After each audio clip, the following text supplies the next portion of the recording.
आनंदीबाई, तुम्ही डॉक्टर झालात, त्यानंतर तुमचा प्रवास कसा होता सांगाल का आम्हाला? हो, मी डॉक्टर झाले, पण मला ते विचार येतात. देशासाठी काम करतोय. महिलांना उपचार होणं कठीण होतं. महिलांसाठी डॉक्टर नेण्याची गरज होती. भारतात परतल्यावर तुम्हाला कसं वाटलं? हो, खूप छान वाटलं. अनेक लोकांनी माझं आनंदाने स्वागत केले, पण काही लोकांनी माझी हेटाळणी केली. पण त्यांच्या शब्दाकडे लक्ष न देता मी माझे काम करत राहिले.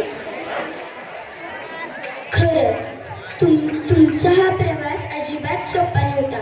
भारतामधल्या स्त्रियांच्या दुःखांवर फुंकर घालण्यासाठी तुमचा हा आदर्श घेऊन आपण भारतामधल्या प्रत्येक मुलीला हाच संदेश द्यायला पाहिजे की उजाडेल जरा धीर धर, बळे लोळण घेतलं सूर्याची किरण तुझ्या पायावर.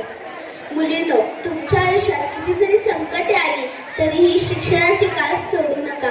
हीच मला तुमची खरी श्रद्धांजली आहे.